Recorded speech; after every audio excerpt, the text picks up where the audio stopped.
नमस्कार दोस्तों, स्वागत है आपका मेरे चैनल में। आज की स्टोरी है रिश्ता वही सोच नहीं। घर में यहाँ से वहाँ भागम भाग मची हुई थी। सब अपने अपने कामों में व्यस्त थे क्योंकि मासी के बेटे को देखने लड़की वाले जो आ रहे थे। मासी भी आज बहुत खुश थी, इसलिए उन्होंने अपने हाथों से मेहमानों के लिए गुलाब जामुन बनाए थे। मासी थाली सजा ही रही थी कि इतने में मासा जी किचन में आ गए और गुलाब जामुन की थाली जमीन में पटकते हुए बोले, क्या नौकरों वाला हुलिया बना रखा है?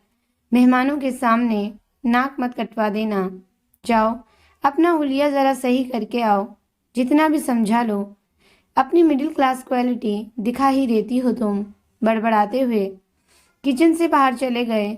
नौकरों के सामने सर झुकाए मासी भी अपने रूम में चले गई। जैसे ही साड़ी की अलमारी खोली, पुरानी यादों ने मासी को घेर लिया कि जब वो इस घर में दुल्हन बनकर आई थी तो उनके पास एक भी बनारसी साड़ी नहीं थी। उनके मायके वालों ने साड़ियाँ तो बहुत दी थी, पर उसमें बनारसी साड़ी नहीं थी। दुल्हन को साधारण चुनरी में देखकर मासी की सास ससुर भड़क गए। उसी समय मासी की सास ने फरमान जारी किया, आज से किसी भी तीज त्योहार में मायके से मासी के लिए कपड़े नहीं आएंगे, और अगर औकात हो तो बनारसी साड़ी ही भेजें। हमारे खानदान की बहुएं पर्व पर बनारसी साड़ी ही पहनती हैं। बेचारे मायके वाले जितना अपनी चादर थी उसी में ही सिमट कर रह गए। बेटी को तीज त्योहार में कपड़े भेजना ही छोड़ दिया। बेटी हजारों में सुंदर थी, सुंदरता ने ही उसे ऐसा घर वर दिलाया था, वरना उनकी हैसियत कहाँ थी जो ऐसा ससुराल ढूंढते। खैर, अब बीती हुई बातों को याद कर मन खराब करने का समय नहीं था। मासी बैठक के दरवाजे तक पहुंची ही थी कि बेटे ने टोका, ओ माँ, यह क्या लुक बना रखा है? दुल्हन वाला। ये लोग तुम्हें देखने थोड़े ना आए हैं। अब तुम मदर इन लॉ बनने जा रही हो। थोड़ा सा चेंज लाओ अपने आउटफिट में। मासी बेटे की बातों से अंदर तक झेंप गई, लेकिन क्या कहती। बेटा भी पिता के नक्शे कदम पर चल पड़ा था। उससे बहस करना व्यर्थ था। बबूल के पेड़ पर आम फलने की उम्मीद करना बेकार था।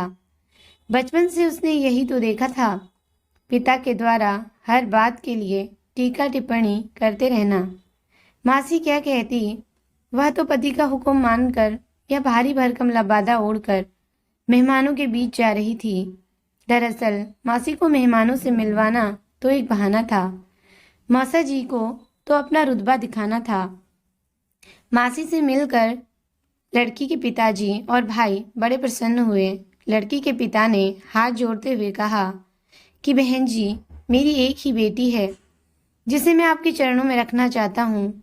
मासी ने उनका हाथ थामते हुए कुछ कहना चाहा, तभी मासा जी ने मासी को घूर कर देखा। बेचारी मासी ने झट से हाथ छोड़ दिया। धूमधाम से मासी के बेटे की शादी हुई। दुल्हन विदा होकर आ गई। वह साथ में ज़्यादा धन दौलत तो नहीं लाई थी, पर साक्षात लक्ष्मी की अवतार थी। सिमटी सकुचाई हुई जब उसने मासी के पांव छुए तो मासी ने उसे ऊपर उठाकर गले से लगा लिया। ऐसा लगा जैसे कोई अपना मिल गया हो। समय 30 साल पीछे लौट गया था, या फिर खुद को दोहरा रहा था।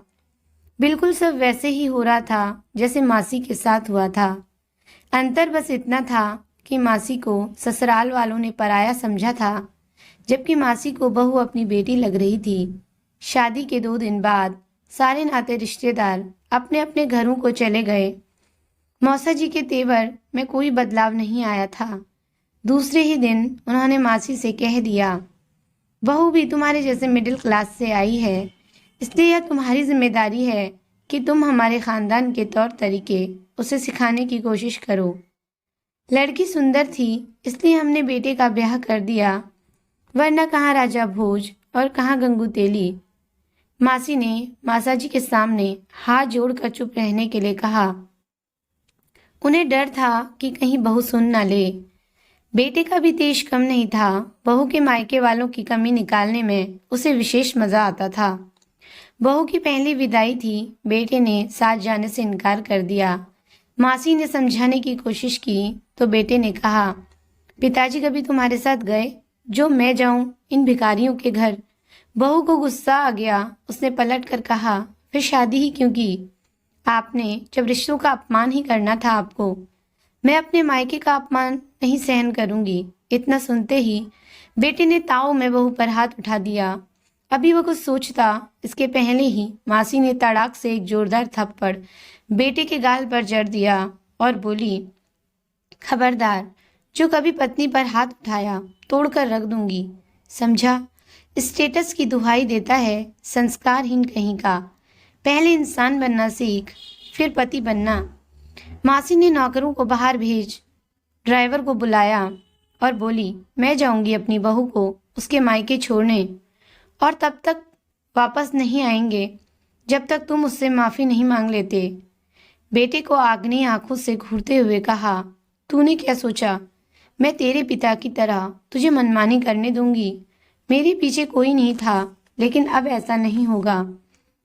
मैं विरोध नहीं कर पाई, लेकिन अब अपनी बहू के साथ ऐसा नहीं होने दूंगी, समझा?